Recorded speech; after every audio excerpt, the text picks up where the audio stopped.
Swallows colours. हम Arya public school class 5 math chapter 6 कर रहे थे जिसका नेम था मल्टीपल्स एंड फैक्टर्स। इसके एक्सरसाइज 6.2 का क्वेश्चन नंबर 5 तक हमने कंप्लीट कर लिया था। अगर आपने पहले क्वेश्चन नहीं देखे हो तो सारी वीडियोस की लिंक आपको डिस्क्रिप्शन में मिल जाएगी, आप वहां से जाकर के चेकआउट कर सकते हैं। आज हम देखेंगे क्वेश्चन नंबर 6 और उसके आगे के क्वेश्चन। क्वेश्चन नंबर 6 में देखो क्या लिखा है, 17 and 71 are prime number in which both numbers have same digits but in different order. कह रहे हैं 17 और 71 दोनों ही नंबर प्राइम नंबर हैं और दोनों नंबर में सेम डिजिट्स आई हैं, मींस 17 और 71। क्लियर? तो ये दोनों प्राइम नंबर्स भी हैं और सेम डिजिट्स भी हैं इनमें। ठीक है, फाइंड सच पेयर। अब ये कह रहे हैं कि ऐसे ही कुछ और पेयर्स फाइंड करो 1 से लेकर के 100 तक के बीच में। तो आपको समझ में आया, एक एग्जाम्पल इनने सेट कर दिया 17 और 71। इसी तरीके के हमें कुछ और पेयर्स फाइंड करने हैं जो कि 1 से लेके 100 के बीच में रहेंगे। तो चलो हमें स्टार्ट करते हैं। मैंने ऑलरेडी यहाँ पे निकाल के रखे हुए हैं ताकि हमारा टाइम ज्यादा वेस्ट ना हो।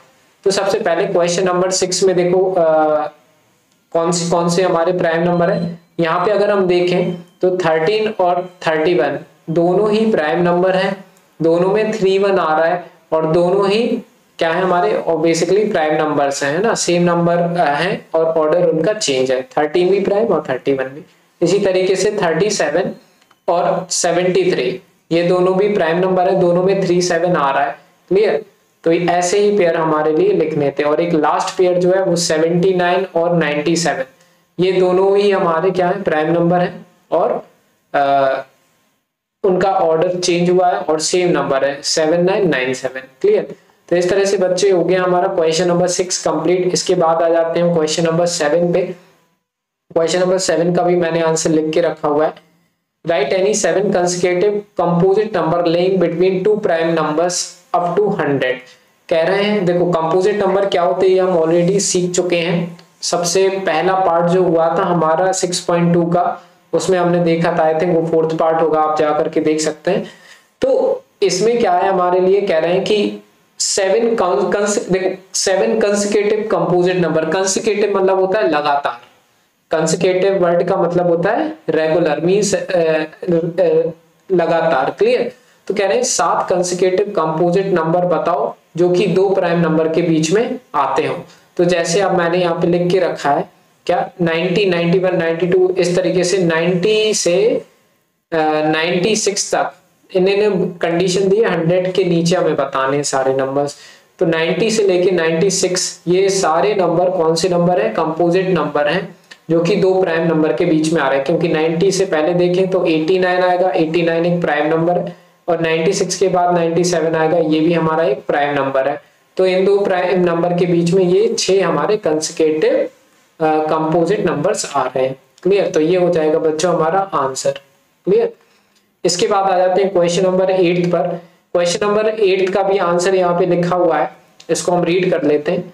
Right all pairs of prime number from 1 to 100 between whose there lies 5 consecutive composite number। कह रहे हैं कि 2 प्राइम नंबर के बीच में 5 कंसेक्यूटिव कंपोजिट नंबर आने चाहिए, मींस 2 प्राइम नंबर के बीच में 5 कंपोजिट नंबर आने चाहिए। ऐसे पेयर्स लिख के बताओ। तो जैसे मैंने ये पहला लिखा है 23, 29, तो 23 और 29 इनके बीच में 5 नंबर्स आते हैं। जैसे कि कौन कौन से नंबर आते हैं, 24, 25, 26, 27 और 28। अब ये जो पांचों नंबर हैं ये मेरे कंपोजिट नंबर हैं और जो कि मेरे 2 ऑड नंबर प्राइम नंबर के बीच में आ रहे हैं। तो ऐसे कुछ हमें पेयर्स लिखने थे। कहने लगे, आई होप आपको ये क्लियर हो रहा होगा, 2 प्राइम नंबर के बीच में 5 कंसेक्यूटिव कंपोजिट नंबर आने चाहिए, ऐसे पेयर लिखने थे।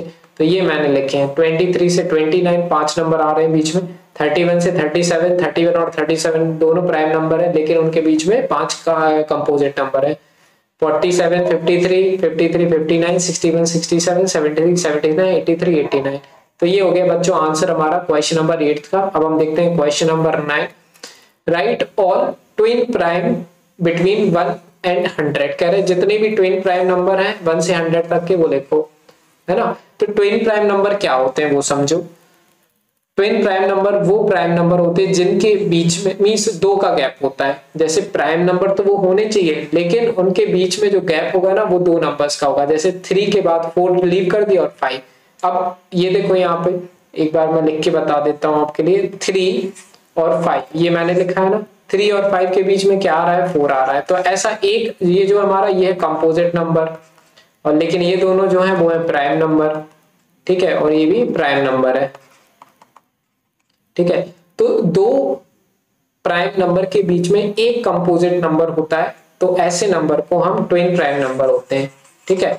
तो बस ऐसे ही हमने ये सारे फाइंड आउट किए हैं। जैसे देखो 5 के बाद 6 हमारा कंपोजिट नंबर है और 7 प्राइम नंबर है। 11 के बाद 12 हमारा कंपोजिट नंबर है और 13 प्राइम नंबर है, क्लियर। इसी तरीके 17 के बाद 18 हमारा कंपोजिट नंबर है, 19 प्राइम है। इस तरह से 29 के बाद 30 छोड़ के 31, क्योंकि 30 हमारा प्राइम नंबर है, क्लियर। तो इस तरह से हमारे आंसर आ जाएंगे। आई होप आपको ट्विन प्राइम नंबर समझ में आ रहा होगा। ट्विन मतलब होता है 2, क्लियर। अगर आप 5 में से 3 माइनस करोगे तो 2 आएगा, और दोनों के दोनों ये जो नंबर है ये प्राइम नंबर भी है। 7 में से 5 माइनस करोगे तो भी 2 आएगा, 13 में से 11 माइनस करोगे उधर पे भी 2 आएगा। कंडीशन क्या होती है, दो प्राइम नंबर के बीच में एक कंपोजिट नंबर होना चाहिए, तो वो ट्विन प्राइम नंबर्स होते हैं। क्वेश्चन नंबर 9 हो गया हमारा कंप्लीट। अब हम आ जाते हैं क्वेश्चन नंबर 10 पर। क्वेश्चन नंबर 10 जो है वो थोड़ा सा हटके क्वेश्चन है और बहुत ही इंपॉर्टेंट क्वेश्चन भी कह सकते हो, क्योंकि ये बड़ी क्लास में जब आप आओगे तो ये को प्राइम बड़े बड़े बच्चों को भी नहीं पता रहता है ना। आपके जो सीनियर्स होते हैं अगर आप उनसे पूछेंगे तो भी उन्हें को प्राइम नंबर्स अच्छे से वो एक्सप्लेन नहीं कर सकते, कई बार ऐसा होता है। क्वेश्चन नंबर 10 में क्या दिखा है, which of these following pairs are coprime. सबसे पहले मैं आपको को प्राइम नंबर एक्सप्लेन करूंगा, उसके बाद बच्चों हम ये वाला क्वेश्चन करेंगे को प्राइम नंबर्स, क्लियर। मैं लिख देता हूं COPRIME को प्राइम नंबर्स। देखो को प्राइम नंबर्स मतलब होता है, जैसे को प्राइम नंबर हमेशा दो नंबर्स के बीच मींस दो नंबर पेयर्स होते हैं, बेसिकली पेयर्स मींस 2 का। जैसे कि अगर मैं लिख दूं 24 और छोटा सा नंबर लेते हैं, एक काम करते हैं, मैं एक ले लेता हूं 4 और एक ले लेता हूं 7, क्लियर। अगर मुझे ये फाइंड करना है कि ये क्या को प्राइम नंबर है या नहीं है, तो याद रखना यहाँ पे प्राइम वर्ड आ रहा है, इसका मतलब ये नहीं है कि प्राइम नंबर ही होंगे ये दोनों, है ना। मींस बस हमें ये चेक करना रहता है कि ये दोनों कहीं कोई सेम टेबल में तो नहीं आ रहे हैं।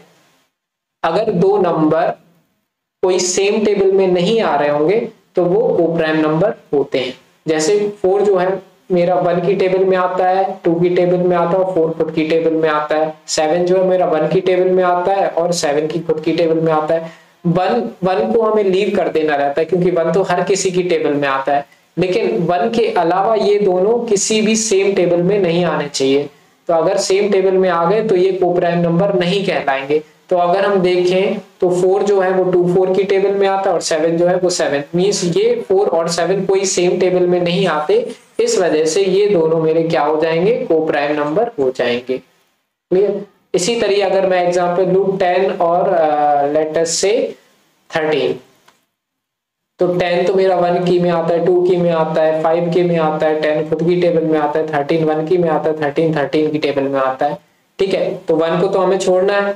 1 के अलावा कोई सेम टेबल में आ रहे हैं क्या ये दोनों नंबर, नहीं आ रहे हैं, इसका मतलब ये दोनों नंबर भी मेरे को प्राइम नंबर हो जाएंगे, क्लियर। तो बस इतना याद रखना है कि सेम टेबल में नहीं आने चाहिए दोनों नंबर, अगर आ गए सेम टेबल में तो ये को प्राइम नंबर नहीं कहलाएंगे, क्लियर। अब आ जाते हैं हम बच्चों अपने वापस से क्वेश्चन पर। सबसे पहले जो हमारा क्वेश्चन है ये कह रहे हैं कि बताओ ये दोनों ट्विन प्राइम मींस को प्राइम है या नहीं। तो अगर 15 को देखूं तो देखो, अगर आप एक भी टेबल कॉमन बता दो ना डायरेक्ट देख करके तो भी हमारा काम बन जाएगा। मुझे पता है 15 जो है वो 3 की टेबल में आता है, 3 5 या 15, और 33 भी मेरा 3 की टेबल में आता है। तो 33 जो है वो भी मेरा किसकी टेबल में आता है, 3 की टेबल में आता है। इसका मतलब दोनों नंबर मेरी किसी एक सेम टेबल में आ रहे हैं ना, इसकी वजह से ये मेरे को प्राइम नंबर नहीं होंगे, क्योंकि दो नंबर जब किसी भी सेम टेबल में नहीं आते तभी वो मेरे को प्राइम होते हैं, लेकिन ये दोनों नंबर मेरे सेम टेबल में आ रहे हैं, इस वजह से ए वाला इज नॉट अ को प्राइम। सो इसके लिए आप क्या लिख, देखो मैं यहाँ पे साइड में इधर ही लिख देता हूँ, no it is not a coprime. ए के बाद आ जाते हैं बच्चों बी वाले पार्ट पे।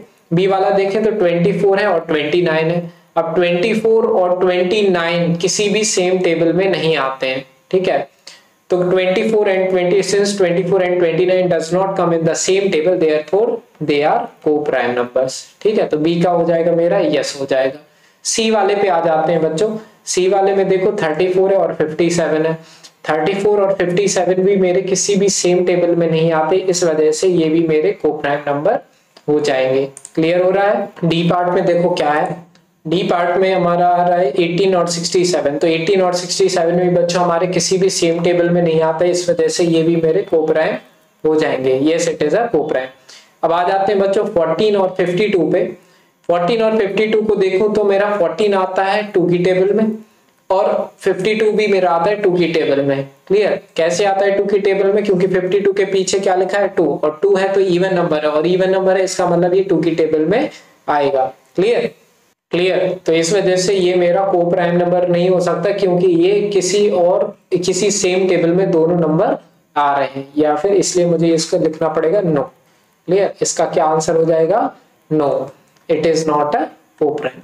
तो इस तरह से बच्चों हो गया हमारा 10th क्वेश्चन भी, और हमारी हुई एक्सरसाइज 6.2 क्या कंप्लीट। 10 क्वेश्चन ही थे इस एक्सरसाइज में। इसके बाद देखेंगे एक्सरसाइज 6.3 नेक्स्ट वीडियो में। अगर पसंद आई वीडियो प्लीज लाइक करना, सब्सक्राइब जरूर करना चैनल। कोई भी डाउट रहे तो कमेंट सेक्शन में पूछ सकते हैं। बाकी मिलते हैं नेक्स्ट वीडियो में। बाय।